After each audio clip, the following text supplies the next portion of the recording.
आङो हथातसो मिथिनानै आङो फैबाय आं फैब्ला बे दखाना गासिबो खामजोबखाबायमोन आं गोबां दुखु मोनदों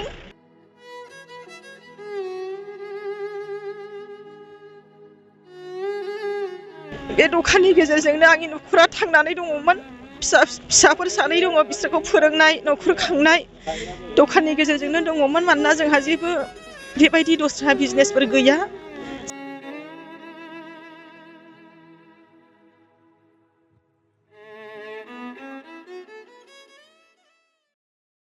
बे दखाना खामनायखौ जों नुदों माबोरै खामनाय बे दखान खामनायखौथ' आंथ' नुवाखसै जाहैबाय आङो न'आव थांबायमोन न'आव दंमोन ओमफ्राय गामियावहाय मादैनि हाबा दं नालाय फिसालानि बेयाव आं दंहैयोमोन ओमफ्राय दा आंनि जि हासबेन्ड बेबो थांबायमोन बन्द खालामनानै आङो हथातसो मिथिनानै आङो फैबाय आं फैब्ला बे दखाना गासिबो खामजोबखाबायमोन आं गोबां दुखु मोनदों मानो होनोबा बे दखाननि गेजेरजोंनो आंनि नखरा थांनानै दङमोन फिसाफोर सानै दङ बिसोरखौ फोरोंनाय नखर खांनाय दखाननि गेजेरजोंनो दङमोन मानोना जोंहा जेबो बेबायदि दस्रा बिजनेसफोर गैया जेबो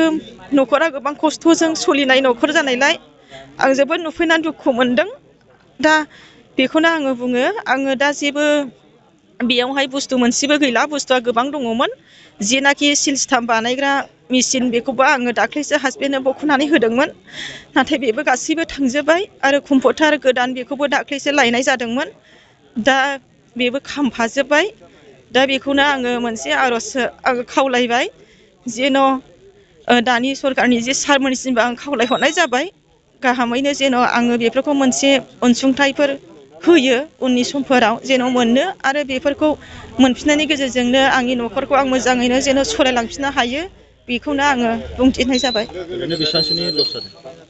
दा लसआथ' गोबाङैनो जाबाय बेयावहाय बुस्थुफ्रा गासिनजों दाख्लै लायनायाबो 50,000 बारामोन 60,000नि आङो मालखौ लायदोंमोन आरो टटेल बेयावहाय बुस्थुआ बेबायदिनो 2-2.5 लाखनि बुस्थु दङमोन आरो गासैजोंहाय दा बेफोर गासिबो लस जाजोब्बाय थांजोब्बाय आरो खामजोब्बाय औ कारेन्टआ सर्ट जादों होननानै बुंदों मानोना बियो न'आव थांबायमोन दा न'आव थांनानैहाय खामनायखौहाय बहाय माखासे दखाननि मानसिफ्रा नुनानैहाय फन बुदोंमोन दा फन बुनायाव फनाबो नांद'यियाव जि खाथियावनो दखान होदों ओरै बिबोनां खाम्फा हटेल खुलिना दङ बिथाङा थांनानै आंनि हासबेन्डखौ लायदों आरो गोबां रायजो राजाफ्रा बेखौहाय बेबायदिनो खोमोरनायनि गेजेरजोंहाय बायख'नो नाजादोंमोन नाथाय हायाखसै दा गोबावनि उनाव दसेनि उनावसो खोमोरनो थाखायहाय फैबाय दा मोजाङैनो खोमोरबाय नाथाय बुस्थुआ मोनसेबो थायाखसै आरो बेनो जिथुनाखि दा नोंथांनि बे दखानखौ जों खामनायखौ नुदों माबोरै जानाय बियो बेथ' आंथ' ओरैनो न'आव थांबायमोन बन्द खालामनानै बे समावनो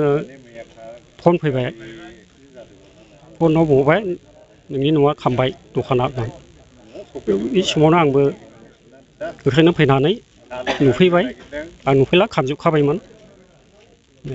जा हागौ रायजोफ्रा दै सारबाय हानायमानि बेनिफ्रायथ' कारेन्टबो गैया दंखलजोंनो सेबसेबैहाय सारनानै खोमोरनो हाबाय बेखिनि आरो बे जों खोमोरग्राबो फैनाय नुयो खोमोरग्रा फैब्लाथ' मथा मथि हाखाबायानोमोन गैखालिमोन होमब्लाबो बिसोरबो सारनानै थांबाय दा बेसेबांसो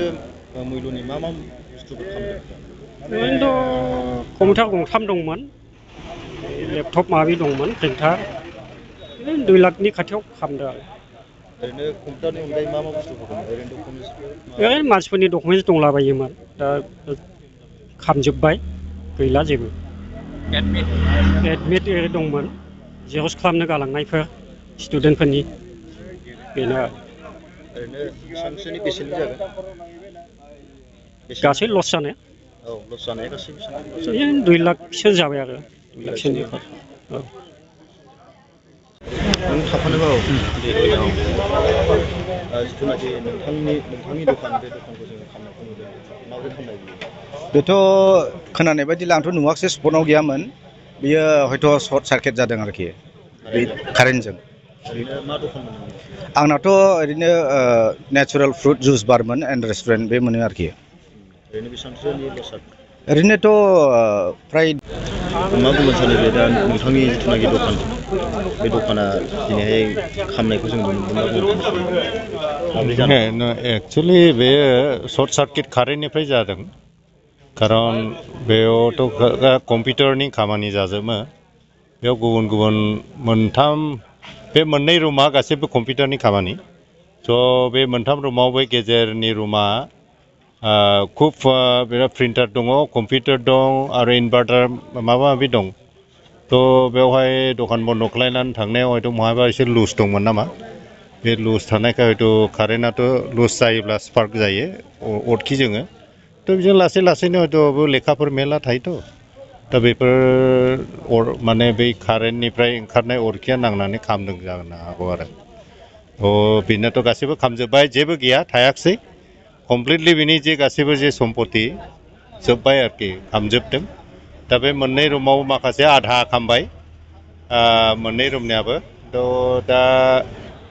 बहुद खथि जाबाय आरो गोबांथार खथि जाबाय दा खोमोरनो हाबाय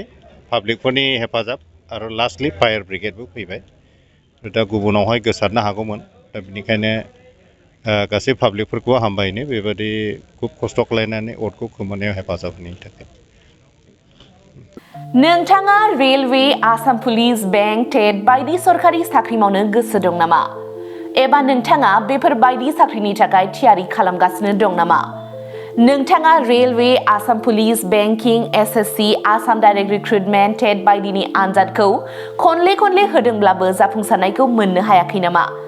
जुदि नोंथाङा railway Assam police banking SSC Assam direct recruitment TET cum recruitment आनजादनि थाखाय थियारि खालामगासिनो दङब्ला नोंथांनि थाखाय लानानै फैदों मोनसे मोजां रादाब लास्ट ईयर से प्रिपरेशन स्टार्ट किया बट कोचिंग ज्वाइन करने के बाद ही मेरा एग्जाम क्लियर हुआ तो मेरा इस साल 3 एग्जाम का प्री क्लियर हुआ सीएचएसएल का प्री क्लियर हुआ फिर आईपीएस पीओ का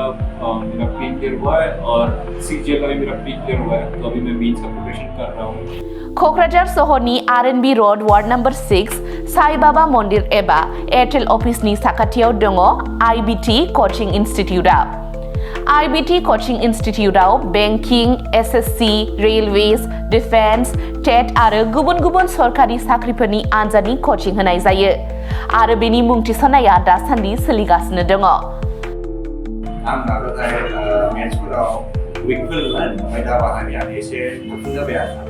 बाहाय सीए क्लासबो जायो माने सामफ्राम कारेन्ट एफेयारफोर जानाय वार्डआव मा जानाय जियाव मा जानाय बिदिखौ मोनगोन ओमफ्राय रिजनिंफोर इंग्लिश क्लास जाजोबो गासैबो मेरा क्वांट में एक्चुअली खराब था इसलिए मेरा ज़्यादातर एग्जाम में क्वालिफाई नहीं कर पा रहा था और कॉन्फिडेंट भी नहीं जब से मैंने ज्वाइन किया है तब से मैंने क्वांट पे एक्चुअली अभी मैं क्वांट पे अच्छा हूँ और कर भी पा रहा हूँ तो अभी कॉन्फिडेंट भी हूँ और फैकल्टीज भी बहुत अच्छे हेल्प करते हैं बहुत आईबीटी कोचिं इन्स्टिट्यूटआव मुं थिसननायनि गोबां मुलाम्फाफोरखौ नोंथाङा मोननो हागोन जेरै लो course fees specially daily current affairs classes lifetime membership card weekly 5 to 6 days classes, comprehensive study materials, regular online and offline mock test, Make My Exam app, flexible class timings, doubt clearing session. बेफोर गासै सुबिदाफोरखौ नोंथाङा IBT coaching इन्स्टिट्यूटआव मोननो हागोन अब्ला थाबैनो मुं थिसनदो आबुङै मिथिनो थाखाय 9387277188 एबा 9101325849 आव सोलोंनो हागोन